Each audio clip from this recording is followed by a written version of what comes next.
Hello everyone. सो fashion retail industry से या value fashion retail industry से दो प्लेयर्स पे आज हम डिस्कशन करेंगे, Baazar style and V two retail. V two retail का Q1 का रिजल्ट हमने कवर किया ऑलरेडी, तो फोकस रहेगा उनके कॉन कॉल के ऊपर। बाजार स्टाइल का Q1 का रिजल्ट प्लस कॉन कॉल दोनों चीजें डिस्कस करेंगे एंड ओवरऑल देखेंगे दोनों बिजनेसेस में कैसी ग्रोथ पोटेंशियल लगती है, कैसी अपॉर्चुनिटी लगती है आने वाले क्वार्टर्स के अंदर। बाजार स्टाइल से स्टार्ट करते हैं। बिजनेस मॉडल अगर आप देखोगे बाजार स्टाइल का तो बिल्कुल सिमिलर है वी टू रिटेल के।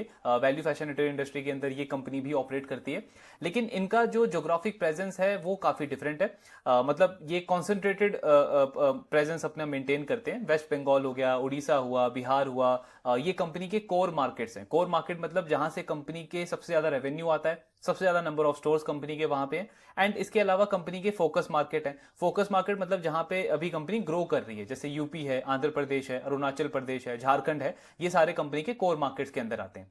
वी टू रिटेल एक डाइवर्सिफाइड प्लेयर है, मतलब बहुत सारे स्टेट्स और सिटीज के अंदर उस कंपनी की प्रेजेंस है। बाजार स्टाइल जो है वो थोड़ा सा कॉन्सेंट्रेटेड बेट लेता है, cluster based expansion company strategy follow करती है, तो ये एक डिफरेंस है। बाकी टारगेट कस्टमर अगर हम देखें, प्रोडक्ट सेगमेंट अगर हम देखें तो दोनों का सेम है। अभी Q1 के रिजल्ट देखते हैं सबसे पहले कि नंबर्स इन्होंने कैसे रिपोर्ट करे हैं। ये प्री इंडेस और पोस्ट इंडेस का क्या डिफरेंस है हमने ऑफिस के एनालिसिस में ऑलरेडी डिस्कस किया हुआ है। रेवेन्यू अगर आप देखोगे कंपनी का तो 37% से ग्रो हुआ है Q1 के अंदर। नाउ ग्रॉस प्रॉफिट, एबिटा सब में अच्छी ग्रोथ है एंड इसलिए आपको दिखेगा बॉटम लाइन में यानी कि नेट प्रॉफिट में भी बहुत अच्छी ग्रोथ देखने को मिली है। लास्ट ईयर पोस्ट इंडेस के बेसिस पे कंपनी ने लॉस रिपोर्ट किया था Q1 के अंदर एंड जो अभी Q4 गया है लास्ट क्वार्टर ऑफ FY25 उसमें भी कंपनी ने लॉस रिपोर्ट किया था। तो ये वाला क्वार्टर उस पॉइंट ऑफ व्यू से अगर हम देखें तो बहुत अच्छा गया कंपनी के लिए प्रॉफिटेबिलिटी के मैट्रिक पे। देन जो अदर मैट्रिक्स हैं, स्टोर काउंट अगर आप देखोगे तो 40% से इंक्रीज हुआ है, यानी कि बिजनेस का एक्सपेंशन रेट 40% है। 232 स्टोर्स हैं कंपनी के as of Q1। Total square feet area अगर आप देखोगे तो उसमें भी 41% का एक्सपेंशन है। एवरेज ट्रांजैक्शन वैल्यू इसमें थोड़ा सा डिक्लाइन आपको देखने को मिलेगा, लेकिन ये नेगेटिव नहीं है। क्यों नहीं है? क्योंकि बिजनेस की सीजनैलिटी हमको समझ में आनी चाहिए। तो ये जो बिजनेस है, क्योंकि ये कॉन्सेंट्रेटेड इन्होंने अपना प्रेजेंस रखा हुआ है, तो ईद और दुर्गा पूजा इनके लिए बहुत ज्यादा मैटर करता है। इनका जो सेल्स है ना वो एकदम से बूस्ट हो जाता है या एकदम से नेगेटिवली इंपैक्ट हो जाता है जब भी ये दोनों फेस्टिवल थोड़े से शिफ्ट करते हैं। तो इस बार ईद क्योंकि आपका प्रीपोन हो गया, Q1 की जगह Q4 में हो गया, तो इसीलिए एवरेज ट्रांजैक्शन वैल्यू कंपनी का थोड़ा सा नीचे की तरफ दिख रहा है। अदरवाइज बिजनेस में स्ट्रक्चरली ऐसा कोई प्रॉब्लम नहीं है। बाकी वॉल्यूम ग्रोथ अगर आप देखोगे, जैसे number of bill, total quantity कितनी सेल करी इन्होंने, उन दोनों में मोर देन 40% का ग्रोथ है। एक और अगर हम मैट्रिक देखें कंपनी का, सेम वी टू रिटेल की तरह इनका भी जो मेन फोकस है ना वो अप्रैल की तरफ है। विशाल मेगा मार्ट को अगर आप देखोगे, डी मार्ट को अगर आप देखोगे, तो वो जनरल मर्चेंडाइज जैसे ग्रोसरीज वगैरह, हाउस होल्ड के जो अदर आइटम्स होते हैं उनका सेल्स का शेयर ज्यादा होता है उनमें। इनमें आप देखोगे 86-87% जो कंपनी माल बेचती है, जो रेवेन्यू इनको आता है वो अप्रैल से आता है। देन दूसरा अगर हम देखें तो क्योंकि ऑर्गेनाइज रिटेलर है तो ये एक सबसे बड़ा एडवांटेज है इन सारे प्लेयर्स के पास में कि पूरी फैमिली का पोर्टफोलियो ये लेके चलते हैं, चाहे मैन हो, वुमेन हो, किड्स हो, सबको केटर करते हैं। तो इसीलिए ऑर्गेनाइज रिटेलर का ग्रोथ इतना अच्छा है। इनका रेवेन्यू मिक्स अगर आप देखोगे मैन, वुमेन, किड में तो ऑलमोस्ट सेम है लास्ट ईयर की तरह। प्राइवेट लेबल का कंट्रीब्यूशन कंपनी के लिए 61% हो गया। प्राइवेट लेबल मतलब क्या? बाजार स्टाइल के खुद के इन हाउस ब्रांड। अब अगर मैं दूसरों के ब्रांड अपने दुकान पे सेल कर रहा हूं तो एक तरीके से मैं ट्रेडिंग का काम कर रहा हूं, मेरा मार्जिन बहुत कम होगा उसमें। लेकिन अगर मेरे खुद के इन हाउस ब्रांड्स हैं तो धीरे धीरे मेरा ब्रांड पावर बनेगा, मेरा प्राइसिंग पावर स्ट्रांग होता जाएगा। जैसे वी टू रिटेल का हुआ, जूडियो का हुआ, तो सेम कंपनी का प्राइवेट लेवल का कंट्रीब्यूशन 61% हो चुका है। एंड लास्टली अगर आप देखोगे रेवेन्यू मिक्स ज्योग्राफी वाइज, मतलब कोर मार्केट से कितना, फोकस मार्केट से कितना, तो इसमें भी धीरे धीरे जो कंपनी के फोकस मार्केट है ना, यूपी, त्रिपुरा, अरुणाचल, आंध्र प्रदेश, झारखंड वगैरह, इनसे रेवेन्यू शेयर कंपनी का बढ़ता जा रहा है। 19% हो गया, लास्ट ईयर ये 15% था। तो ये सारी चीजें मतलब ओवरऑल मैट्रिक अगर हम देखें तो अच्छे नंबर्स इन्होंने रिपोर्ट करे हैं। अब कॉन कॉल पे फोकस करते हैं कि मैनेजमेंट की कैसी कमेंट्री है FY26 के लिए। तो सबसे पहले तो गाइडेंस की बात आती है। जब लास्ट क्वार्टर में हमने इनको डिस्कस किया था तो मैनेजमेंट ने पूरे साल का रेवेन्यू गाइडेंस दिया था 20 से 25% का। अभी इनका कहना है कि Q1 हमारा बहुत अच्छा गया, 37% का ग्रोथ हमने रिपोर्ट किया है, लेकिन गाइडेंस को अभी हम रिवाइज नहीं करेंगे, हम H1 का वेट करेंगे, H1 यानी कि Q2 का। बिकॉज Q2 में इस बार आपका दुर्गा पूजा है। लास्ट ईयर दुर्गा पूजा अक्टूबर में था, इस बार 10 to 15 डेज वो अर्ली हो गया, पहले हो गया। तो Q2 में एडवांटेज मिलेगा इस कंपनी को एंड उसके बाद ये उस पोजीशन में होंगे कि गाइडेंस को बढ़ाना है या नहीं बढ़ाना है। लेकिन एक अगर आप चीज ऑब्जर्व करो तो पहले इन्होंने रेंज दिया था 20 से 25%, अब कंपनी कह रही है कि 25% का ग्रोथ गाइडेंस अचीव करने के लिए तो हम कॉन्फिडेंट हैं, लेकिन इसको और बढ़ाना है नहीं बढ़ाना है ये हम Q2 के बाद डिसाइड करेंगे। तो मतलब एक तरीके से गाइडेंस को इंक्रीज ही किया है कंपनी ने। देन इसके बाद अगर हम सेम स्टोर सेल्स ग्रोथ की बात करें तो इस क्वार्टर में आपको दिखेगा -3% का सेम स्टोर सेल्स ग्रोथ था कंपनी का, लेकिन ये नेगेटिव नहीं है। क्यों नहीं है? बिकॉज वही ईद वाला रीजन, ईद आपका प्रीपोन हो गया Q4 में, तो उसको बेस इफेक्ट को अगर आप नॉर्मलाइज करके देखोगे तो कंपनी का सेम स्टोर सेल्स ग्रोथ 11% आया Q1 के अंदर, तो मतलब बहुत हेल्दी नंबर है। EBITDA margin pre index basis पे कंपनी के लास्ट ईयर थे 5-6% के आसपास, इस साल कंपनी का गाइडेंस है 7 से 8% का, यानी इबिटा मार्जिन कंपनी के इंप्रूव होंगे। एंड अगर हम स्टोर की बात करें तो टोटल 40 से 50 स्टोर्स ये प्लान कर रहे हैं फॉर FY26। अभी लास्ट ईयर कंपनी के टोटल नंबर ऑफ स्टोर्स थे अराउंड 215, अगर उसके ऊपर से आप 40 से 50 स्टोर और ओपन करते हो, यानी आपका एक्सपेंशन रेट कितना हुआ पूरे साल का? 20 से 23%। तो 20 से 23% मेरा स्टोर एक्सपेंशन रेट है, इसके ऊपर से 7 से 8% मैं टारगेट कर रहा हूं SSG, same store sales growth, यानी अगर आप लॉजिक लगाओ तो बहुत आराम से ये कंपनी 25 से 30% का ग्रोथ रिपोर्ट कर सकती है FY26 के अंदर। हालांकि जिस तरीके का इनका Q1 गया है और अभी पूरा फेस्टिव सीजन बाकी है, तो इंडिकेशन तो यही जा रहा है कि मोर देन 30% का ग्रोथ आना चाहिए। लास्ट ईयर भी अगर आप देखोगे तो गाइडेंस इन्होंने कम दिया था, बट पूरे साल में 38-39% का ग्रोथ आया था कंपनी का। बट स्टिल कंजर्वेटिव बेसिस पे 30% के आसपास का ग्रोथ कंपनी का बहुत आराम से आ सकता है। तो ये हो गया आपका गाइडेंस वाला पार्ट। देन मैनेजमेंट कह रहा है कि क्यों हमारी बिजनेस में इतनी अच्छी ग्रोथ है, रोबस्ट ग्रोथ है। सो 3-4 रीजंस इन्होंने बताए हैं। सबसे पहले मैनेजमेंट कह रही है हमारी जो बिजनेस की स्ट्रेटेजी है ना वो काफी फोकस्ड है। कहने का मतलब क्या है? कंपनी कह रही है कि जो आप ये ईस्टर्न मार्केट देखते हो, वेस्ट बंगाल हो गया, बिहार हो गया, उड़ीसा हो गया, यहां पे मतलब वैसे ही वैल्यू फैशन रिटेल इंडस्ट्री के अंदर अनऑर्गेनाइज्ड प्लेयर्स का मार्केट शेयर काफी ज्यादा है, और इन एरियाज में, इन स्टेट्स के अंदर तो उनका मार्केट शेयर और भी ज्यादा है।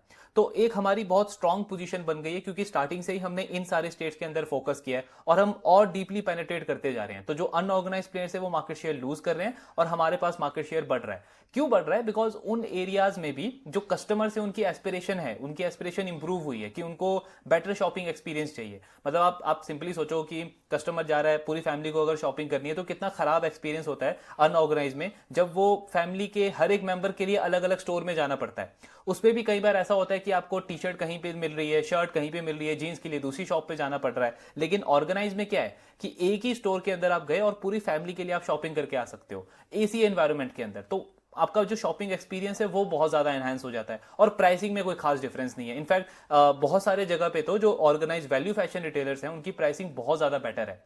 तो ये कस्टमर का एस्पिरेशन को मीट कर रहे हैं, जिसकी वजह से ये बहुत फास्ट ग्रोथ देख रहे हैं अपने इस स्ट्रेटेजी की वजह से।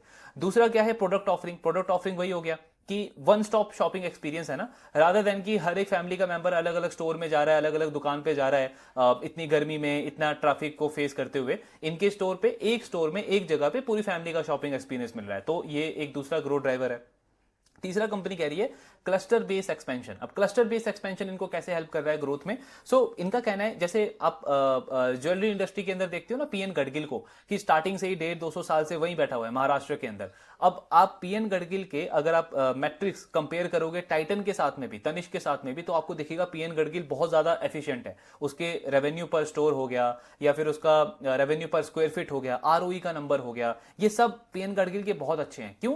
क्योंकि उनको पता है कि महाराष्ट्र में किस तरीके का सीजन चलता है, किस तरीके की फेस्टिवल्स होते हैं, लोकल टेस्ट कैसा है कस्टमर्स का, किस सीजन के अकॉर्डिंग मुझे किस तरीके के डिजाइन लाने हैं। सेम इनके साथ में भी है।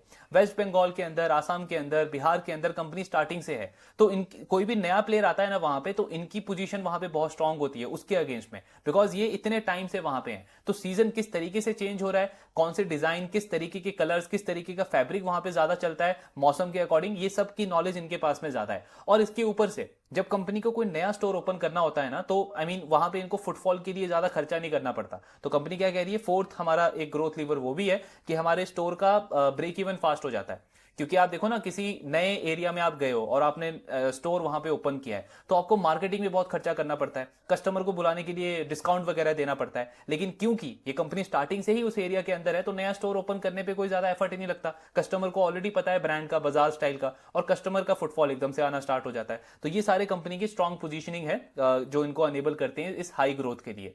एंड लास्टली कंपनी कह रही है प्राइवेट लेबल, मतलब कंपनी का खुद का इन हाउस ब्रांड, जिसका रेवेन्यू शेयर पहले 52% था, अब 61% हो गया, और इनके मार्जिन को भी ऑफकोर्स वो बूस्ट कर रहा है। सो ये मेन लीवर्स हैं कंपनी के ग्रोथ के। देन इनका अगर आप अदर एक्सपेंस देखोगे ना, मतलब टोटल कॉस्ट अगर आप देखोगे, तो Q1 में काफी हाई लगेगा लास्ट ईयर के कंपैरिजन में।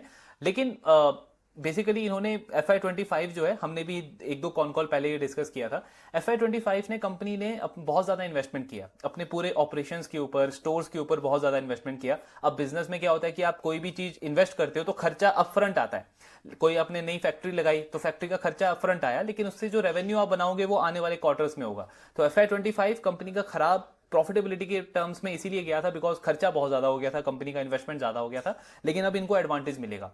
अगर आप इनका पर स्क्वायर फीट ऑपरेटिंग कॉस्ट देखोगे ना, पर स्क्वायर फीट ऑपरेटिंग कॉस्ट, तो वो इनका पहले 130 से 40 के बीच में होता था Q1 में लास्ट ईयर, और Q4 तक आते आते वो 180 185 चला गया था बिकॉज इतना ज्यादा इन्वेस्टमेंट किया था कंपनी ने, स्टोर एक्सपेंशन भी काफी ज्यादा था।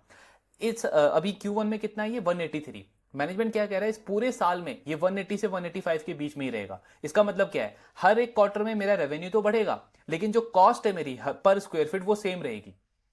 मतलब सिंपल सा आप समझो कि 100 रुपए का अगर मैं रेवेन्यू कमा रहा हूं तो मेरा खर्चा है आज 80 रुपए। अब रेवेन्यू तो मेरा अगले 3 क्वार्टर में 100 से 120 हो जाएगा, पर खर्चा मेरा 80 से 85 के बीच में ही रहेगा। तो उसका मतलब क्या है कि मार्जिन को बूस्ट मिलेगा, ऑपरेटिंग लिवरेज मिलेगा। तो ये काफी अच्छा लीवर है कंपनी के पास में ऑपरेटिंग लीवर के लिए।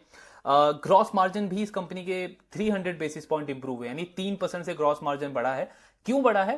बिकॉज Q1 ना सीजनली वीक होता है रिटेलर्स के लिए, और इनको ज्यादा डिस्काउंटिंग देने का जरूरत नहीं है, इसमें ज्यादा मार्केटिंग कॉस्ट नहीं होती कंपनी की।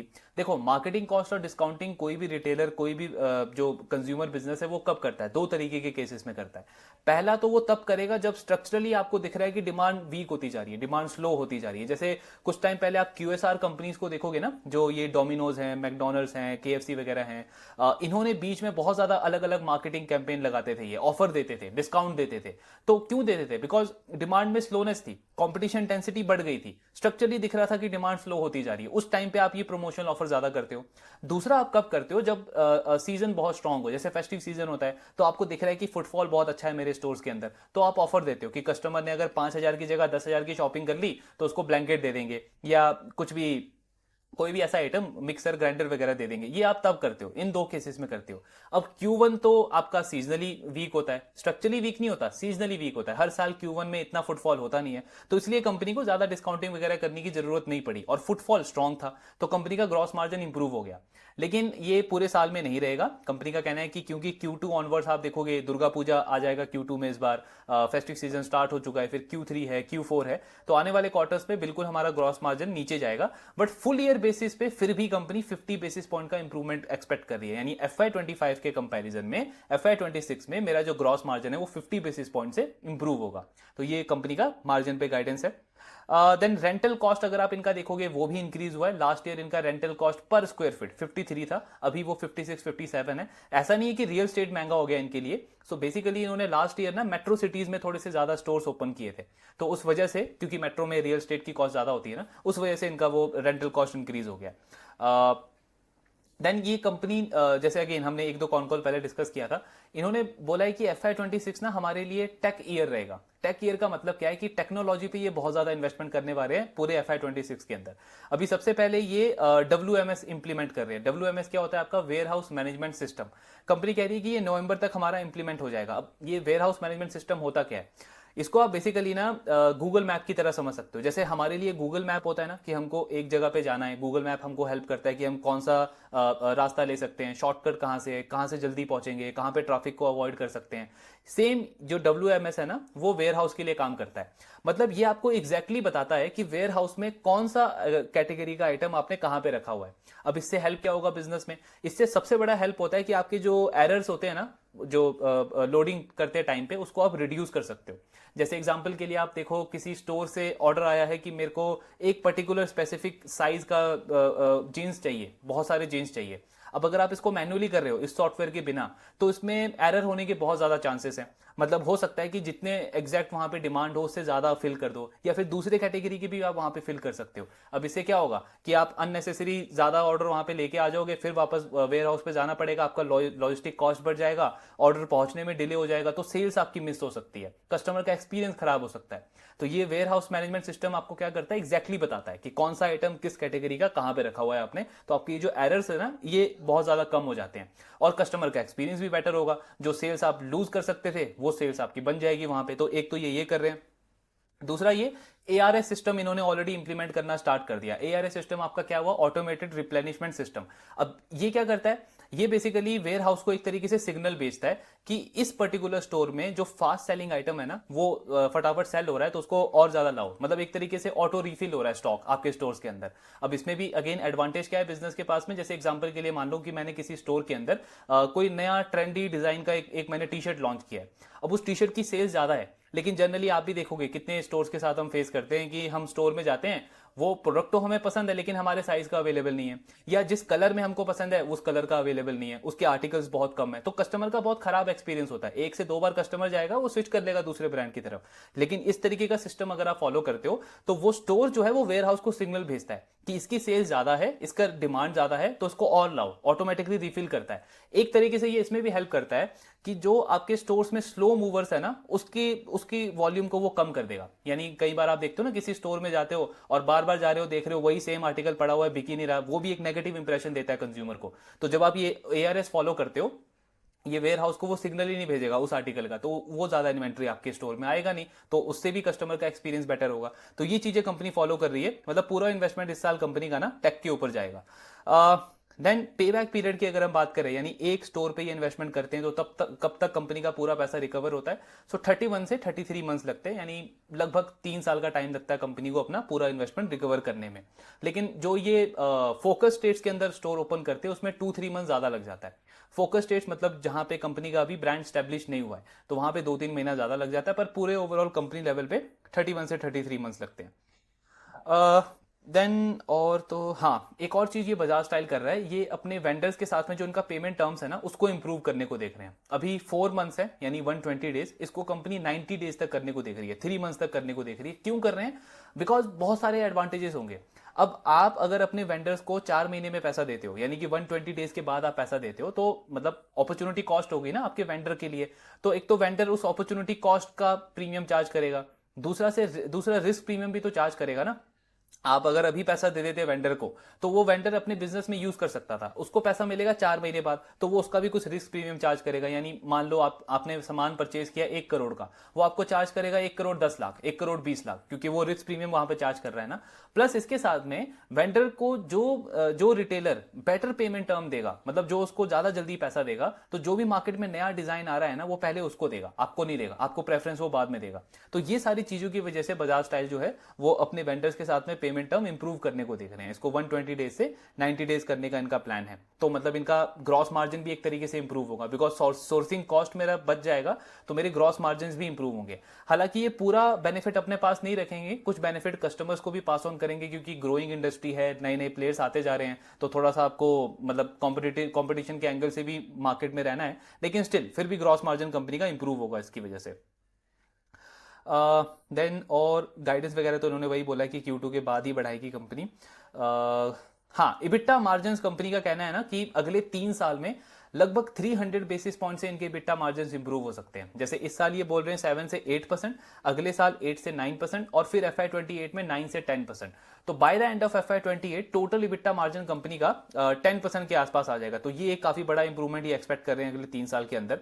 रेवेन्यू ग्रोथ का कैसा गाइडेंस है, सो कंपनी का कहना है कि हमने पास्ट में 25 से 30% के रेट पे ग्रो किया है, एंड हमारा मानना है कि जितनी ग्रोथ पोटेंशियल इंडस्ट्री के अंदर है, हम 25% के रेट से बहुत आराम से ग्रो कर सकते हैं अगले 2-3 साल में।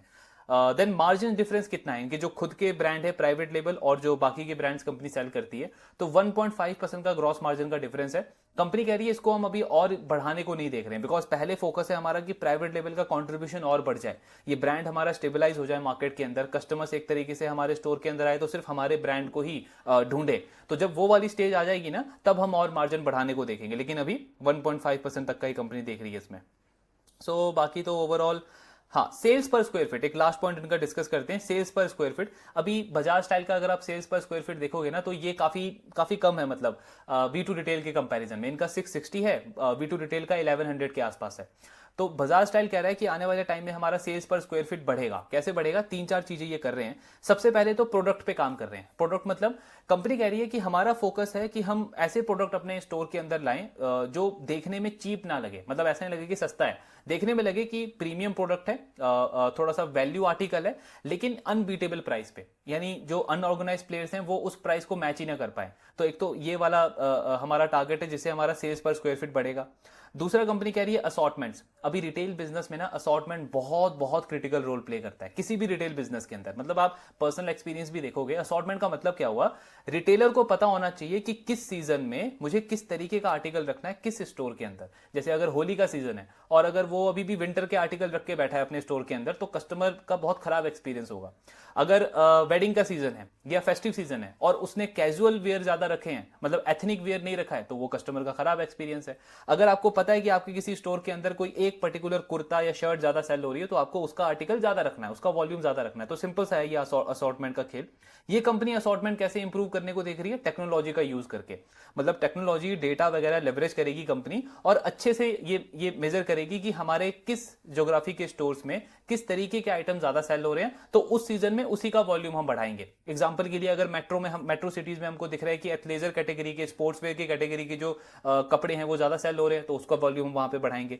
टीयर 2 3 सिटी में कोई और कैटेगरी चल रही है तो उसको बढ़ाएंगे। तो इसका यूज करके कंपनी असॉर्टमेंट बेटर करेगी, कस्टमर एक्सपीरियंस बेटर होगा, सेल्स पर स्क्वायर फीट बढ़ेगा। और तीसरा है कंपनी का consumer engagement and targeting. So company कह रही है कि हमारे पास ना 1.2 मिलियन कस्टमर्स का डेटाबेस है। हमने एक टीम क्रिएट करी है स्पेसिफिकली जो डेटा मैनेज करने का काम करेगी, मतलब जो ये ट्रैक करेगी कि कस्टमर कितना रीसेंट है और कस्टमर कितना फ्रीक्वेंटली हमारे स्टोर में विजिट करता है। इससे होगा क्या, सबसे पहले हमको ये पता चलेगा कि अभी रिसेंटली कस्टमर क्या लेके गया है हमारे स्टोर के अंदर, और दूसरा हमको ये पता चलेगा कि कस्टमर अगर बार बार आ रहा है तो कौन सा आर्टिकल वो ज्यादा परचेज कर रहा है, एथनिक परचेज करता है, कैजुअल परचेज करता है, फॉर्मल परचेज करता है, शर्ट लेता है, टी शर्ट लेता है, जीन्स लेता है। इसका हमको अच्छा आइडिया मिलेगा।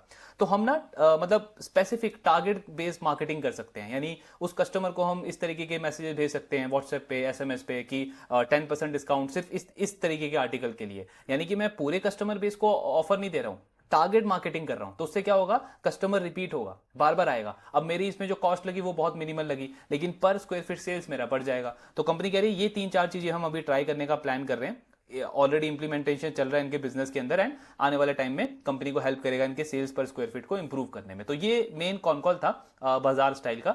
अच्छे नंबर्स इन्होंने रिपोर्ट करे हैं, स्ट्रेटेजी आगे काफी अच्छी है कंपनी के मार्जिन्स को इंप्रूव करने की, प्रॉफिटेबिलिटी को इंप्रूव करने की, एंड ओवरऑल सेल्स पर स्क्वायर फीट इंप्रूव करने की। ग्रोथ गाइडेंस अगर आप देखोगे तो 2-3 साल के लिए 25% का ग्रोथ गाइडेंस ये दे रहे हैं, जो कि बहुत अचीवेबल लगता है। आई मीन पास्ट में कंपनी ने मोर देन 30% से ग्रो किया है, और जिस तरीके की इंडस्ट्री की ग्रोथ है 25% की ग्रोथ काफी अचीवेबल है कंपनी के लिए। अभी इनका अगर आप पी देखने जाओगे ना स्क्रीनर पे तो आपको बहुत हाई लगेगा 150, पर वो गलत है, बिकॉज पास्ट में कंपनी का वो अकाउंटिंग लॉस हुआ है ना पोस्ट इंडेक्स बेसिस पे। तो आपको फॉरवर्ड पी के बेसिस पे देखना होगा कि कंपनी के आने वाले क्वार्टर्स में प्रॉफिटेबिलिटी कैसे रहेगी। जैसे पूरे साल का ये गाइडेंस दे रहे हैं 25% की ग्रोथ का। अब अगर आप इसको FY25 के रेवेन्यू बेस से कंपेयर करोगे तो पूरे साल में कंपनी का रेवेन्यू आना चाहिए अराउंड 1650 करोड़ के आसपास, लेकिन आई मीन इसका कंपनी ने 20-23% Q1 में ही कर दिया है। Q1 में 37% ग्रोथ किया है ना, तो बहुत हाई चांस है कि 30% का ग्रोथ तो कंपनी पूरे साल में आराम से कर सकती है। यानी लगभग पूरे साल का रेवेन्यू कंपनी का 1750 करोड़ के आसपास होगा, 1740-1750 करोड़। अब पैट मार्जिन ये पोस्ट इंडेक्स बेसिस पे बोल रहे हैं 2 से 3% हो जाएगा हमारा। लास्ट ईयर कंपनी का पैट मार्जिन था 1.10%, मतलब बहुत खराब था। इस साल बहुत बड़ा अच्छा इंप्रूवमेंट देखने को मिलेगा, लेकिन इसमें भी अगर आप कंजर्वेटिव व्यू लेके चलो, 3% पैट मार्जिन की जगह 2% पैट मार्जिन अज्यूम करो, तो कंपनी का जो फुल ईयर बेसिस पे पैट आता है वो अराउंड आई थिंक 34-35 करोड़ का आता है। तो करंट मार्केट कैप के साथ आप डिवाइड करोगे तो फॉरवर्ड पी कंपनी का 73-74 है, और पैग रेशियो तो बहुत अट्रैक्टिव हो जाता है कंपनी का। तो एक्चुअली में डील अगर हम सिर्फ पीई के बेसिस पे देखेंगे स्क्रीनर पे तो वो बहुत खराब लगेगा, लेकिन जो ग्रोथ मोमेंटम, जैसे ऑपरेटिंग लेवरेज की जो लीवर्स हैं इनके पास में, मार्जिन के जो लीवर्स हैं, ये सारी चीजें इंक्लूड करके आप देखोगे तो काफी अच्छी डील लगती है बजाज स्टाइल के अंदर। अच्छी परफॉर्मेंस आई है एंड गाइडेंस भी अच्छा है कंपनी का। नाउ अब फोकस करते हैं दूसरे प्लेयर की तरफ, V2 रिटेल। अभी रिजल्ट तो इनके बहुत अच्छे आए थे, लगभग 52% के का रेवेन्यू ग्रोथ था, मार्जिन इंप्रूव हुए, प्रॉफिट की ग्रोथ काफी अच्छी थी। सो अभी फोकस करते हैं इनकी मैनेजमेंट क्या बोल रही है कॉन कॉल में। इनकी मैनेजमेंट का कहना है कि FY26 का स्टार्ट काफी अच्छा हुआ है, स्ट्रॉन्ग मोमेंटम आया हमारा Q1 के अंदर, एंड हमारा जो फोकस है ना वो कस्टमर सेंट्रिक रहता है। कस्टमर सेंट्रिक का मतलब क्या, बेसिकली V2 रिटेल ना वो सारी चीजें काफी एडवांस लेवल पे कर चुका है और आगे और उसको इंप्रूव कर रहा है, जो बाजार स्टाइल अभी कर रहा है इंप्लीमेंट अपने बिजनेस के अंदर। ये कंपनी का कहना है कि हम डेटा को काफी डीपली स्टडी करते हैं एंड उसकी बेसिस पे अपना मर्चेंडाइजिंग डिसाइड करते हैं कि मतलब किस कैटेगरी का, किस डिजाइन का, किस स्टोर में, किस ज्योग्राफी में हमको अपने प्रोडक्ट्स वगैरह रखने हैं। सप्लाई चेन में हम डेटा का बहुत अच्छा यूज करते हैं और हमेशा फ्रेश जो ट्रेंडिंग डिजाइन होते हैं वो हम फोकस रखते हैं कि हमारे स्टोर्स के अंदर विजिबल हो कस्टमर्स को। तो ये मेन रीजंस हैं क्यों हम अच्छे अच्छे तरीके से ग्रो कर पा रहे हैं। इनका Q1 तक टोटल स्टोर आप देखोगे तो 216 था, लेकिन जब तक ये कॉन कॉल हुआ तब तक 9 स्टोर्स कंपनी और ओपन कर चुकी थी, तो टोटल नंबर ऑफ स्टोर इनका 225 हो गया। कंपनी का पूरे साल का गाइडेंस है 100 स्टोर्स का, अगर हम पहले वाले गाइडेंस की बात करें। SSG इनका Q1 में आपको दिखेगा बहुत वीक है 5%, लेकिन वही रीजन है, ईद प्रीपोन हो गया। उसको नॉर्मलाइज करके देखोगे तो इनका पूरे Q1 का जो SSG है वो 10% के आसपास आया है। सो ये ओवरऑल नंबर्स है कंपनी के। नाउ V2 रिटेल को हमने लास्ट क्वार्टर में डिस्कस किया था और उससे पहले भी जब कवर किया तो इनकी मैनेजमेंट ने ना इस चीज पे थोड़ा सा अवॉइड किया था कि QIP ये कर रहे हैं या फंड रेज कर रहे हैं, कोई नियर टर्म में इनका प्लान नहीं था। लेकिन अभी रिसेंटली इन्होंने बोर्ड रेजोल्यूशन पास किया है 400 करोड़ के QIP का। तो मैनेजमेंट का कहना है कि हमारा स्टांस जो है ना वो अभी भी सेम है, मतलब हम मार्केट में अगर फंड रेजिंग के लिए आ रहे हैं तो हम मजबूर होके नहीं आ रहे हैं, मतलब वीकनेस के पॉइंट से नहीं आ रहे हैं, हम स्ट्रेंथ के पॉइंट से आ रहे हैं। मतलब हमारे पास अभी भी इतना इंटरनल एक्रूवल है, इतना कैश फ्लो है, इतना ग्रोथ है बिजनेस के अंदर कि हमको जो 100 स्टोर का जो टारगेट है ना वो हम बिल्कुल खुद के पैसे से मैनेज कर सकते हैं। उसके लिए हमको फंडिंग की जरूरत नहीं है, ना डेट की जरूरत है, ना इक्विटी की जरूरत है। लेकिन अगर आप इंडिया का वैल्यू फैशन मार्केट देखोगे ना तो ये नेक्स्ट 10 ईयर्स के लिए इसमें बहुत बड़ा ग्रोथ पोटेंशियल है, बहुत स्ट्रॉन्ग ग्रोथ पोटेंशियल है।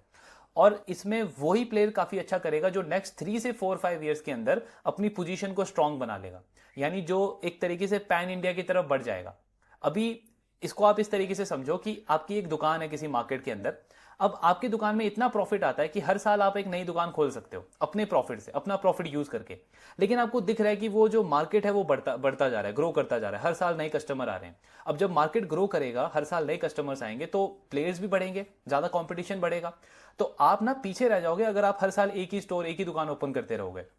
तो आपने क्या डिसाइड किया कि मेरे को मार्केट शेयर गेन करना है, मुझे इस इंडस्ट्री का बड़ा प्लेयर बनना है, टॉप प्लेयर के अंदर आना है, वरना मैं 3-4-5 साल में बहुत पीछे रह जाऊंगा। तो आपने क्या किया कि आप इन्वेस्टर्स के पास गए और आपने फंड रेजिंग किया। सेम V2 रिटेल भी अभी वही कर रहा है। कंपनी का कहना है 100 स्टोर ओपन करना है, उतना तो हम कर सकते हैं, लेकिन हमको 3-4-5 ईयर्स के अंदर अपनी पोजीशनिंग स्ट्रांग बनानी है ना, मार्केट शेयर गेन करना है, पैन इंडिया रिटेलर बनना है, तो उसके लिए फंडिंग की जरूरत पड़ेगी। इसीलिए हम फंड रेज कर रहे हैं। तो फंड रेज जो कर रहे हैं हम वो वीकनेस के पॉइंट ऑफ व्यू से नहीं कर रहे हैं, स्ट्रेंथ है, स्ट्रेंथ को और बढ़ाने के लिए हम ये फंड रेजिंग कर रहे हैं कंपनी।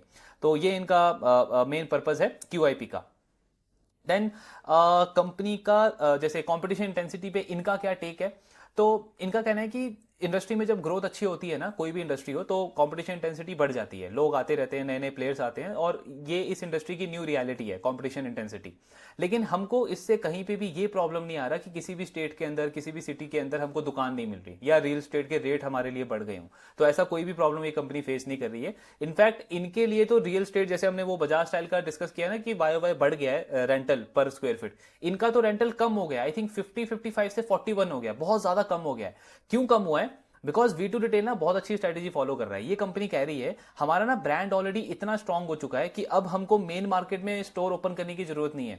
तो हम क्या कर रहे हैं, हम स्पेसिफिकली ऐसी लोकेशन आइडेंटिफाई कर रहे हैं जो मतलब जैसे जो स्ट्रीट पे हो, मतलब जो गली में हो, मेन सेंटर में नहीं भी हो, उससे 1-2 किलोमीटर पीछे हो तो भी चलेगा। क्योंकि इन्होंने ये ऑब्जर्व किया है कि इनकी जो कोर कस्टमर्स है ना, इनका ब्रांड वैल्यू इतना बन चुका है कि इनके कस्टमर सब आधा किलोमीटर से 1.5-2 किलोमीटर तक वॉक करने के लिए भी मतलब काफी कंफर्टेबल है। तो कंपनी जो है वो मेन मार्केट में स्टोर नहीं ढूंढ रही है, ऐसे लोकेशन पे ढूंढ रही है जहां पे रोड की जो विड्थ है वो थोड़ी सी ज्यादा हो, पार्किंग की फैसिलिटी अवेलेबल हो और स्टोर का साइज बड़ा हो, ताकि ज्यादा आर्टिकल्स ये वहां पे रख पाए। तो उनका जो रेंटल कॉस्ट है वो कम हो गया इनफैक्ट। और कंपनी कह रही है कि अभी इंडिया के 25 स्टेट्स में हमारा स्टोर के ऊपर काम हो रहा है, स्टोर्स के ऊपर काम हो रहा है। मतलब जितने स्टोर हम ओपन कर सकते हैं ना, उससे बहुत ज्यादा स्टोर्स की अवेलेबिलिटी है हमारे लिए मार्केट में। तो स्टोर की कोई प्रॉब्लम नहीं है कंपटीशन इंटेंसिटी की वजह से, बिकॉज हम Tier 2, 3, 4 सिटी के अंदर ग्रो करते हैं और वहां पे अभी भी अंडर पेनिट्रेशन बहुत ज्यादा है। तो ये कंपनी का व्यू है। देन QIP जो ये रेस करेंगे वो सारा पैसा कंपनी स्टोर ओपनिंग पे नहीं लगाएगी। इनका कहना है उसका बहुत बड़ा जो पार्ट है ना वो हम वेंडर से पेमेंट टर्म इंप्रूव करने के ऊपर करेंगे, जैसे बजाज स्टाइल कर रहा है, जैसे कल्याण ज्वेलर का भी प्लान है, सेम ये कंपनी भी प्लान कर रही है। क्यों कर रही है? बिकॉज वही है ना कि मतलब आपके पेमेंट टर्म्स इंप्रूव हो जाएंगे वेंडर्स से, तो आप उनकी प्रायोरिटी लिस्ट में आ जाओगे। आपको वो सप्लाई टाइम पे करेगा, नया डिजाइन आएगा तो आपको पहले देगा, और आपको रेट भी तो कम देगा, ग्रॉस मार्जिन आपका बढ़ेगा। अब V2 रिटेल का तो क्लियरली कहना है कि वो बेनिफिट हम पास ऑन करेंगे कस्टमर्स को, मतलब हम कंपिटिटिव रहेंगे मार्केट के अंदर, और वेंडर से नया डिजाइन भी हमारे पास में आता रहेगा। तो इस वजह से कंपनी पेमेंट टर्म अपना इंप्रूव करेगी। दूसरा, जितना भी डेट है इनके पास उसको ये क्लीन कर देंगे। वैसे डेट बहुत कम है कंपनी के लिए अभी बैलेंस शीट पे, लेकिन इनका कहना है कि जब हम QIP रेज कर ही रहे हैं तो पूरा डेट क्लीन करने को देखेंगे हम। अभी पर स्टोर कैपेक्स कंपनी को कितना लगता है? 2.5 करोड़, इन्वेंट्री वगैरह सब कुछ मिला के 2.5 करोड़ का खर्चा लगता है कंपनी को एक दुकान ओपन करने में। कंपनी कह रही है अगर हम 100 स्टोर ओपन करते हैं तो टोटल कैपेक्स हो जाएगा 250 करोड़, और 400 करोड़ हम रेज कर रहेंगे अगर QIP को यूज करके पूरा, तो स्टोर ओपनिंग हमारी ऑफकोर्स आगे चल के बढ़ जाएगी। Then I mean V2 retail ये कैसे इंश्योर करता है कि जो इनके कस्टमर्स हैं उनका वैल्यू प्रोपोजिशन सेम बना रहे, मतलब उनका एक्सपीरियंस सेम बना रहे। तो कंपनी कह रही है कि हम ना डेटा को बहुत अच्छे से यूज करते हैं, 40 से 45 तरीके के ये अलग अलग डेटा यूज करते हैं हर एक कस्टमर का, और हर एक कस्टमर ने जो सेल्स किया है उसका। तो कंपनी कहती है उसके बेसिस पे हम एक स्टोर का स्पेस कितना होना चाहिए, एलोकेशन कितना होना चाहिए, साइज कितना होना चाहिए, कलर कितने होने चाहिए, ये सारी चीजें डिसाइड करते हैं। तो डेटा का वो बहुत अच्छे से यूज करती है कंपनी। जैसे एग्जांपल के लिए इनका कहना है कि अगर हमको दिखता है कि किसी एक स्टोर में एक कोई पर्टिकुलर शर्ट सेल हो रही है, बहुत ज्यादा सेल हो रही है, और उसमें हमको 20% ज्यादा ग्रॉस प्रॉफिट बन रहा है, तो हम एकदम से उसका सप्लाई बढ़ा देते हैं, और उससे क्या होता है कस्टमर भी सेटिस्फाई हो जाता है, उसको वो पसंद आ रहा है और वो ज्यादा क्वांटिटी में मिल रहा है, और हमारे लिए भी ग्रॉस प्रॉफिट बढ़ जाता है। तो डेटा को बहुत अच्छे से यूज करती है कंपनी। एंड इसके साथ में जो बजाज स्टाइल अभी करने का प्लान कर रहा है ना कि कस्टमर से एंगेजमेंट बढ़ाएगा, टारगेटिंग करेगा, स्पेसिफिक टारगेटिंग करेगा, ये कंपनी ऑलरेडी उसको कर रही है। इनका कहना है कि हम कस्टमर का जो मोबाइल नंबर है ना उसको as a customer ID use करते हैं। जैसे आप भी देखते होंगे कि आप कहीं से शॉपिंग वगैरह करते हो तो आपको व्हाट्सएप पे मैसेज आता है, टेक्स्ट मैसेज आता है, तो सेम ये कंपनी भी करती है कि जो आपने आर्टिकल परचेज किया, अगर आप ज्यादा बार उसको परचेज कर चुके हो तो आपके लिए स्पेसिफिक कोई कूपन लॉन्च कर देते हैं, 10% डिस्काउंट, 20% डिस्काउंट, जस्ट वही सेम चीज कि पर स्क्वायर फीट सेल्स मेरा बढ़ जाएगा। कंपनी कह रही है इन्हीं सारी चीजों की वजह से हमारा जो MRP सेल है ना वो 92% है, और जो SSG आप हमारा देखते हो सेम स्टोर सेल्स ग्रोथ, वो कंसिस्टेंटली इतना हाई है एक बड़े बेस होने के बाद भी। तो ये सारी स्ट्रेटेजी कंपनी फॉलो करती है। देन रूरल डिमांड वीक है, Tier 2, 3, 4 सिटीज में भी डिमांड थोड़ी सी वीक होती हुई दिखी है। अभी इस कंपनी के लिए तो ये चीज बोलना थोड़ा सा अजीब ही लगता है, बिकॉज लास्ट 2-3 ईयर से इतने हाई पेस पे ग्रो कर रहे हैं, SSG भी इतना स्ट्रांग है, लेकिन इनकी मैनेजमेंट भी बोल रही है कि एक्सटर्नली बिल्कुल हमको दिख रहा है कि डिमांड वीक है रूरल एरियाज में, अर्बन डिमांड भी थोड़ी सी वीक होती हुई दिखी है, बट हमारा जो स्टोर है वो बहुत अच्छा चल रहा है। जुलाई में भी कंपनी कह रही है कि हमारी जो परफॉर्मेंस आई है वो हमारे एक्सपेक्टेशन से बेटर है। तो एक तरीके से ये आपको इंडिकेशन दे रहे हैं कि Q2 भी कंपनी के लिए वैसा जा रहा है, मतलब उससे अच्छा जा रहा है जैसा हमने एक्सपेक्ट किया था। कंपनी कह रही है इसका मेन रीजन ऑफ कोर्स ये सारी चीजें तो हैं ही कि हमारे प्रोडक्ट की वैरायटी है, क्वालिटी है, अफोर्डेबल प्राइसेस पे हम ऑफर देते हैं, तो ये सारी चीजें तो हैं ही। लेकिन दूसरा सबसे बड़ा रीजन है अनऑर्गेनाइज से ऑर्गेनाइज की तरफ जो मार्केट शेयर शिफ्ट हो रही है। मतलब इनका कहना है कि ओवरऑल रिटेल इंडस्ट्री जो है ना, मे भी आपको दिखे कि इंडस्ट्री ग्रो नहीं कर रही है। इंडस्ट्री का ग्रोथ पहले अगर हाई डबल डिजिट था तो अभी लो डबल डिजिट या सिंगल डिजिट की तरफ आ गया है। मतलब कस्टमर में भी पिछले साल जितना खर्चा कर रहा था शॉपिंग पे, वो उतना ही खर्चा अभी भी कर रहा है, वो नहीं बढ़ा है। लेकिन with in the industry market share जो जिस तरीके से शिफ्ट हो रहा है ना ऑर्गेनाइज प्लेयर्स की तरफ, वो एक बहुत बड़ा ग्रोथ लीवर है। क्योंकि अनऑर्गेनाइज प्लेयर्स का मार्केट शेयर अभी भी इस इंडस्ट्री में, वैल्यू फैशन रिटेल इंडस्ट्री में 70 से 80% है, और ऑर्गेनाइज प्लेयर 20-30% पे है। अगले 5 साल में एक्सपेक्टेड है कि ऑर्गेनाइज प्लेयर्स का मार्केट शेयर 45% तक जाएगा, यानी मोर देन डबल हो जाएगा। तो पूरी इंडस्ट्री वही 12-13%, 14-15% पे ग्रो करने का एक्सपेक्टेड है। तो उस शिफ्ट की वजह से ये जितने भी रिटेल प्लेयर्स हैं, ऑर्गेनाइज रिटेल प्लेयर्स हैं, जिनमें एफिशिएंसी अच्छी है, V2 रिटेल हुआ, बजाज स्टाइल हुआ, ट्रेंट हुआ, जूडियो हुआ, वो कॉन्स्टेंटली हाई पेस पे ग्रो करते जा रहे हैं। तो कंपनी कह रही है एक्सटर्नल एनवायरनमेंट में भी स्लो हो, लेकिन ये शिफ्ट जो है ये हमको अनेबल कर रहा है हाई ग्रोथ के लिए। देन एक ये काफी इंटरेस्टिंग पॉइंट है इनका कि इनके बिजनेस में रिस्क क्या है। अगर आप देखोगे ना, इनको ये बहुत इंटेलिजेंट क्वेश्चन पूछा है एक एनालिस्ट ने कि आपने लास्ट 2-3 साल में बहुत एग्रेसिवली एक्सपैंड किया है, बहुत सारे स्टोर्स आपने ओपन किए हैं। पिछले साल आपने लगभग 75 स्टोर्स ओपन किए हैं। इस साल आपका टारगेट था पहले कि आप 100 स्टोर्स ओपन करोगे, अब आप QIP अगर आप रेज करोगे तो आप कह रहे हो कि 120 स्टोर्स ओपन करोगे, और फिर आप अगले साल 130 से 140 स्टोर्स ओपन करोगे। यानी कहने का मतलब क्या है 3 साल के अंदर आपके जो टोटल स्टोर्स है वो 350 के आसपास हो जाएंगे। लास्ट ईयर 75, इस साल 120, 130 और अगले साल 140, 150। तो आप लगभग 350 स्टोर्स कर लोगे 3 साल के अंदर। बहुत सारे रिटेलर जो हैं वो अपने मतलब 10 साल का बिजनेस करके इतने स्टोर्स तक पहुंचे हैं, और आपके अभी स्टोर्स हैं सिर्फ 200, 220, 225। तो 3 साल के अंदर आप इतना बड़ा जो एक्सपेंशन कर रहे हो, तो ये तो बहुत बड़ा रिस्क है। आई मीन कोई भी अगर ये बोल रहा है ना कि हाँ ग्रोथ अच्छा है, रिस्क नहीं है बिजनेस के अंदर, तो ये बहुत गलत स्टेटमेंट है। बिकॉज अगर आप स्टोर एक्सपेंशन देखो कंपनी का, तो 3 साल के अंदर इतने स्टोर्स हो जाएंगे जितने कंपनी के अभी करंटली भी नहीं है, उससे भी बहुत ज्यादा स्टोर्स हो जाएंगे कंपनी के लिए। और अगर आप पास्ट में जाके जितने भी रिटेल बिजनेसेस को स्टडी करोगे ना जो फेल हुए हैं, सबसे बड़ा रीजन यही था, एग्रेसिव एक्सपेंशन कर लिया, सिस्टम बनाया नहीं, मतलब सिस्टम आपका रेडी नहीं है उतनी ग्रोथ को मैनेज करने के लिए, इतनी प्रॉफिटेबिलिटी नहीं है पर स्टोर लेवल पे, और एकदम से बिजनेस कोलैप्स कर जाता है। मतलब बिजनेस की एक्जिस्टेंस तक पे एक बहुत बड़ा क्वेश्चन मार्क आ जाता है। तो V2 रिटेल का भी एक्सपेंशन जो है वो ऑब्वियसली बहुत बहुत ज्यादा एग्रेसिव है। बट इस पे मैनेजमेंट का क्या टेक है? सो इन्होंने काफी अच्छा इंसाइट दिया, एंड आप एज एन एनालिस्ट, हम एज एन इन्वेस्टर, और जो मैनेजमेंट है वो ये सारे मैट्रिक्स ये ट्रैक करते हैं। इनका कहना है कि हमारा जो 4 साल का पीरियड था ना, एक्चुअली इनका एक बैड एक्सपीरियंस रहा है विशाल मेगा मार्ट का। पहले इन्होंने उसको ओपन किया था, खराब एक्सपीरियंस था, इन्होंने सेल कर दिया। फिर ये फैशन रिटेल वाले बिजनेस के साथ में भी इनका 3, 4, 5 साल का बहुत खराब एक्सपीरियंस था, पूरा कंसोलिडेशन फेज गया था इनका। तो इनका कहना है कि हमारा वो जो फेज था ना, लर्निंग फेज था, हमने बहुत सारी चीजें इंप्लीमेंट करी है, और अभी हमने ये चीजें आइडेंटिफाई कर रही है कि 3-4 चीजें हमको ट्रैक करना है, जिसके बेसिस पे हमको ये डिसाइड करना है कि कितना ग्रोथ करना है, कितनी दुकानें खोलनी है। सबसे पहला क्या है, कंपनी कह रही है कि हमारा पर स्टोर जो सेल्स है ना, पर स्क्वायर फीट सेल्स जो है, सॉरी, पर स्क्वायर फीट सेल्स जो है पूरे कंपनी लेवल पे वो है अराउंड 1100 के आसपास। हमने ये मतलब कैलकुलेट करा है कि अगर हम जो नई स्टोर ओपन करते हैं, नया दुकान जो ओपन करते हैं, उसका पर स्क्वायर फीट सेल्स जो है वो 30% से ज्यादा नीचे चला जाता है, तो वो हमारे लिए डिसएडवांटेज है, फिर हमको नया स्टोर ओपन नहीं करना है। एग्जांपल के लिए, पुराना स्टोर जो है वो 100 रुपए का पर स्क्वायर फीट सेल कमा रहा है, नई दुकान आपने जो खोली अगर वो 70 कमा रहा है तो ठीक है, लेकिन अगर वो 65 हो गया या 60 हो गया, तो कंपनी का कहना है कि वो रिस्की है, फिर हमको नया स्टोर ओपन नहीं करना है। क्योंकि इसका मतलब क्या है कि जो मैं नया स्टोर ओपन कर रहा हूं ना, उसमें प्रॉफिटेबिलिटी अच्छी नहीं है, उसको प्रॉफिटेबल होने में ज्यादा टाइम लग जाएगा, तो मुझे मेरा स्टोर एक्सपेंशन रोक देना है, इतना फास्ट ग्रो नहीं करना है। लेकिन अभी कितना है, अभी इनका 25% है, यानी अगर पुराना स्टोर इनका 100 रुपीज कमाता है, तो नया स्टोर जो है वो 75 रुपीज कमा रहा है, सिर्फ 25% कम पुराने स्टोर से। तो मतलब प्रॉफिटेबिलिटी काफी स्ट्रांग है, वो बहुत जल्दी प्रॉफिटेबल हो जाता है, ब्रेक इवन काफी जल्दी कर लेता है, पे बैक पीरियड काफी अच्छा हो जाता है। तो कंपनी कह रही है ये हमको एक तरीके से पावर देता है कि हम ज्यादा दुकानें ओपन कर सकते हैं, क्योंकि नई दुकान की प्रॉफिटेबिलिटी स्ट्रांग है ना। अच्छा, दूसरा इसमें क्या ये ट्रैक करते हैं, एसएसजी मतलब पुराने स्टोर्स का, पुरानी दुकानों का। तो कंपनी कह रही है अगर हमारा एसएसजी 8 से 10% के बीच में रहता है, तो मतलब हमारा बिजनेस अच्छा चल रहा है, पुराने स्टोर्स में प्रॉफिटेबिलिटी है, कस्टमर अभी भी आ रहे हैं, उनमें ग्रोथ काफी अच्छी है, तो हम नई दुकानें खोल सकते हैं। लेकिन जब ये एसएसजी का नंबर बिलो 8% चला जाएगा, तो अगेन ये एक नेगेटिव सिग्नल देगा हमको, और हमको स्टोर एक्सपेंशन रोकना पड़ेगा। तो कंपनी कह रही है कि ये दोनों मैट्रिक्स हम बहुत क्लोजली फॉलो करते हैं, और जब हमको दिखेगा कि इन दोनों में से कोई भी एक मैट्रिक जो है वो खराब होता जा रहा है, तो हम अपने एक्सपेंशन को रोकने पर काम करेंगे।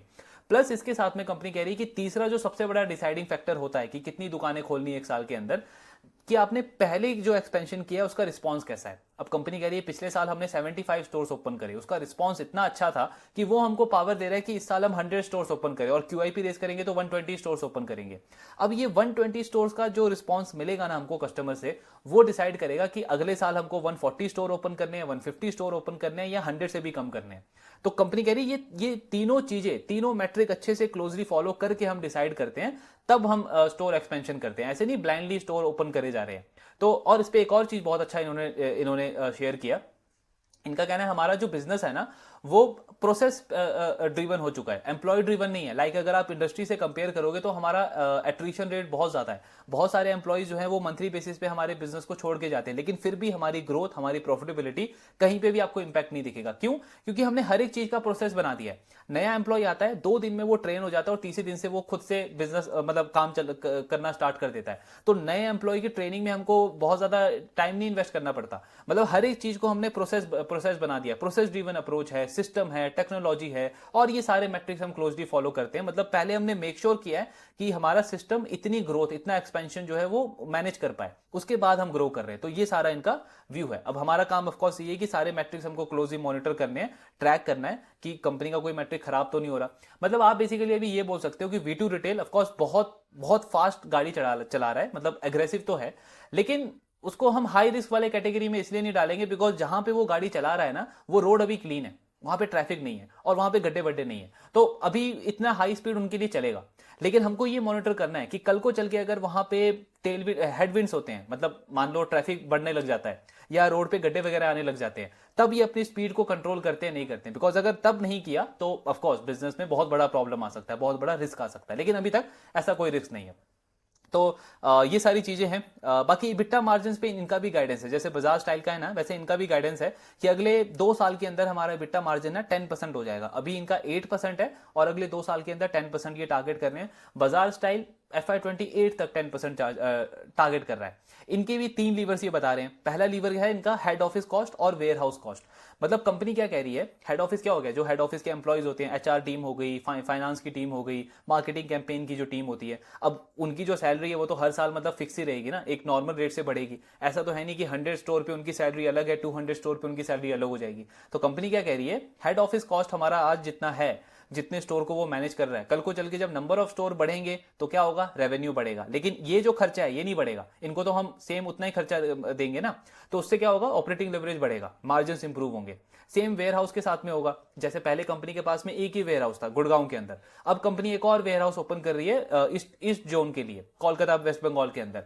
तो मतलब पहले कंपनी 200 स्टोर मैनेज करती थी एक वेयर हाउस से, अब ये 2 वेयर हाउस से ये 200-250 स्टोर मैनेज करेंगे। कल को चल के 100 स्टोर्स और ओपन करेगी कंपनी, लेकिन ऐसा नहीं है कि वेयर हाउस भी कंपनी 50 ओपन करे, वेयर हाउस तो वही 2-3 ही रहेंगे। तो सेम उसका कॉस्ट भी आपका डिवाइड हो जाएगा, स्प्रेड हो जाएगा, तो आपको मार्जिन में इंप्रूवमेंट मिलेगा।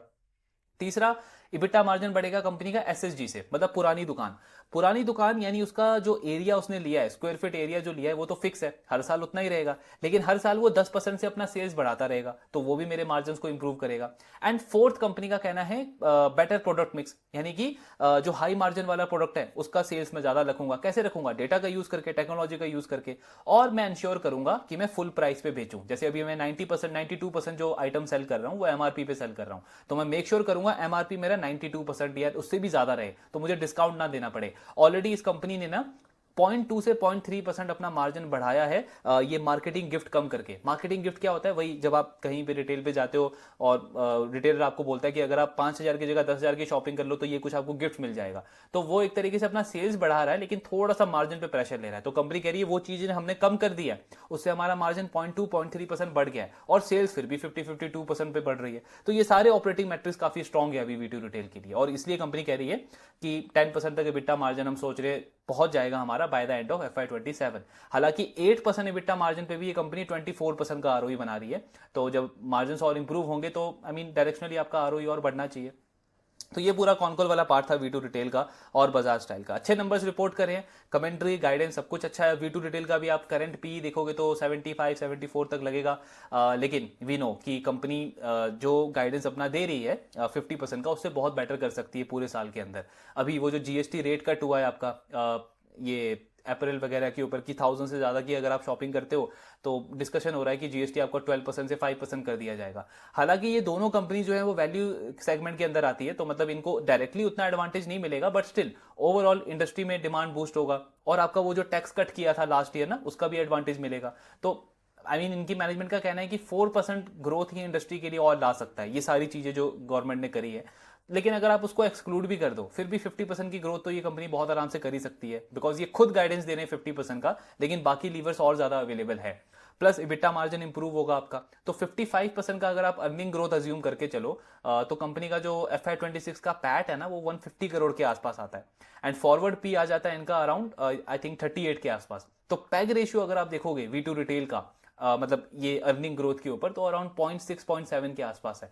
सो बिजनेस का ग्रोथ है टॉप लाइन का 50-55%, ऑपरेटिंग लिवरेज मिल रहा है, ROE 25-26-27% है, और आगे का ग्रोथ का आउटलुक काफी स्ट्रांग है। एंड उसका पैग रेशियो है 0.6-0.7%। तो इस तरीके की डील है V2 रिटेल के अंदर। नाउ ऑफ कोर्स अब मार्केट अभी रिवॉर्ड नहीं कर रहा, लेकिन बहुत सारे ऐसे बिजनेसेस हैं जो अच्छा परफॉर्म कर रहे हैं बट मार्केट अभी रिवॉर्ड नहीं कर रहा। वो नेचर है मार्केट का। आई मीन इन्वेस्ट, जैसे हम लाइफ में देखते हैं ना कि बहुत सारे साइकिल्स आते हैं, इन्वेस्टिंग भी उसी तरीके से चलता है। अभी एक साल पहले तक का आप मार्केट देखोगे तो जो खराब बिजनेस कर रहे थे उनके भी स्टॉक को मार्केट काफी रिवॉर्ड कर रहा था, उनके स्टॉक भी नया हाई लगा रहे थे। अभी लास्ट 1-1.5 साल से इस तरीके का सेंटीमेंट है, एंड ये कब तक रहेगा किसी को नहीं पता। लेकिन आई मीन इसमें वही इन्वेस्टर सर्वाइव कर सकता है जिसका गोल क्लियर हो, जिसको पता हो कि मैं कितना कैपिटल डाल रहा हूं, क्यों डाल रहा हूं, कब तक के लिए डाल रहा हूं। आई मीन ज्यादातर रिटेल इन्वेस्टर ना ये जो बेसिक स्टेप होता है आपका फाइनेंशियल प्लानिंग का, वहीं पे फेल हो जाते हैं। मतलब मैं मोस्टली लोगों को देखता हूं कि वो अपना वो कैपिटल मार्केट में लगा देते हैं जो उनको अगले 1-2 साल के अंदर चाहिए। ये तो सबसे बड़ा क्राइम कर रहे हो आप अपने कैपिटल के लिए। मार्केट में, इक्विटी मार्केट में, इनफैक्ट आप म्यूचुअल फंड में भी इन्वेस्ट कर रहे हो, इक्विटी म्यूचुअल फंड में या इंडेक्स फंड में भी, आपको वही कैपिटल डालना है जो आपको पता है कि अगले 3-4 साल तक आपको चाहिए नहीं। मतलब आपको 1 रुपया नहीं चाहिए उस पैसे का, तभी आप वो इन्वेस्ट करोगे मार्केट के अंदर। क्योंकि ये दिखने में बहुत अच्छा लगता है कि मार्केट से 3 साल में, 4 साल में पैसा डबल हो जाता है या स्टॉक आपके डबल हो जाते हैं, लेकिन ये वाला जो करंट फेस है ना, ये मार्केट का दूसरा साइड भी है। अब ये खराब नहीं है, ये खराब उनके लिए नहीं है जिनको इस चीज की क्लैरिटी है, लेकिन जो ग्रीड के चक्कर में आ रहा है और अननेसेसरी कुछ भी कैपिटल डाल रहा है, मतलब जो उनकी इमरजेंसी फंड है, जो उनको पता है अगले 6 महीने 1 साल में किसी और चीज के लिए चाहिए, और वो आप मार्केट के अंदर डाल रहे हो और फिर आप स्टक हो और आप मार्केट को बुरा भला बोल रहे हो, तो मतलब वो तो हमारा मिस्टेक है ना, उसमें मार्केट की गलती नहीं है। मार्केट का तो नेचर ऐसा है, हर 3-4 साल में आप देखोगे इवेंट चेंज होगा लेकिन मार्केट का बिहेवियर चेंज नहीं होता। कभी कोविड आएगा, कभी कहीं वॉर होगा, कभी कोई फाइनेंशियल क्राइसिस होगा, कभी कहीं पे ये टैरिफ जैसा सिचुएशन होगा, तो इवेंट चेंज होता रहेगा लेकिन मार्केट ऐसा ही होगा। 1-2 साल आपका लगेगा कि ऐसी रैली है कि मार्केट में अंधाधुंध पैसा बन रहा है, फिर बीच में 2 साल ऐसा भी आएगा जहां पे आपका इतना पेन आपको दिखने को मिलेगा कि मतलब अच्छे बिजनेसेस में इन्वेस्ट कर रहे हो फिर भी पैसा नहीं बन रहा, इतना एक्सट्रीम पेसिमिज्म। तो मतलब ना तो हमको उससे घबराना है और ना ही हमको जब एकदम से मतलब बुल रैली चल रही है उसमें अननेसेसरी का बहुत ज्यादा ग्रीडी होना है। वो हम तभी हो सकते हैं जब हमारा बेसिक फाइनेंशियल प्लानिंग हमने किया हुआ है, कितना कैपिटल डाल रहे हैं, कब तक के लिए डाल रहे हैं, क्या फाइनेंशियल गोल हैं, उसके बाद हमने इन्वेस्टमेंट स्टार्ट करी है। अंधाधुंध कुछ भी कहीं से भी सुन लिया, किसी ने बोल दिया, कैपिटल उठा के डाल दिया, तो मतलब वो हमारा मिस्टेक है। और उसके बाद हमको मेक श्योर करना है कि इस तरीके के मार्केट में हमारा जो पैसा है ना वो अच्छे बिजनेसेस पे ही रखा रहे। बोरिंग जरूर है, बार बार हम डिस्कस करते हैं, लेकिन ये बेसिक रूल है, बेसिक प्रिंसिपल है। मतलब एज एंड व्हेन जब भी मार्केट का सेंटीमेंट इंप्रूव होगा ना, कब होगा मुझे भी नहीं पता, किसी को नहीं पता, लेकिन जब भी होगा आप देखोगे कि उन्हीं बिजनेसेस को सबसे पहले रिवॉर्ड करेगा मार्केट, जिन बिजनेसेस की अर्निंग ग्रोथ स्लो होती जा रही है, मतलब प्रॉफिटेबिलिटी पे कंसर्न है, विजिबिलिटी नहीं है कि पैट बढ़ेगा नहीं बढ़ेगा। आप कैसे एक्सपेक्ट कर सकते हो कि पहला कैपिटल जब मार्केट के अंदर आएगा तो उन स्टॉक्स को चेज करेगा? आई मीन लॉजिकली नहीं हो सकता। कुछ अननेसेसरी मैनिपुलेशन हो जाए वो एक अलग केस है, लेकिन मैं उसके बेसिस पे थोड़ी अपना पैसा डालूंगा। तो मुझे उन्हीं बिजनेसेस के साथ में रहना है जो डायरेक्शनली अच्छा कर रहे हैं, जिनका मुझे विजिबिलिटी मतलब क्लियर दिखता जा रहा है कि अगले 1-2 साल में इनकी प्रॉफिट की ग्रोथ अच्छी है, अर्निंग ग्रोथ अच्छी है, बिजनेस सही डिसीजन ले रहा है, सही डायरेक्शन में जा रहा है। हाँ, स्टॉक नहीं चलेगा, लेकिन वहां पे मुझे मेक श्योर करना है कि मैं ऐसे लोगों के नेटवर्क में रहूं जो मुझे अच्छे तरीके से एजुकेट करे, बिजनेस के बारे में, इंडस्ट्री के बारे में, मार्केट के बारे में। टिप्स वगैरह पे ना जाऊं मैं कि वो बोल रहा है कि ये आज इस सेक्टर के अंदर चले जाओ, कल उस सेक्टर के अंदर चले जाओ, ऐसा नहीं है। आई मीन जो मैंने इन्वेस्ट किया है, जिस थीसिस पे इन्वेस्ट किया है, उस पर मुझे स्टक रहना है, अपनी स्टडी को और स्ट्रॉन्ग करना है। अगर पॉसिबल है, टाइम है, तो थोड़ा सा दूसरे लोगों के टच में आना है जो मतलब एजुकेटेड हैं, स्टॉक के अलावा वो बिजनेस की बात ज्यादा करते हैं। सो वो सारी चीजों पे फोकस करेंगे तो ये भी टाइम है, निकल जाएगा। जैसे लाइफ में बहुत सारे चैलेंजिंग टाइम आते हैं, वैसे ही है ये भी।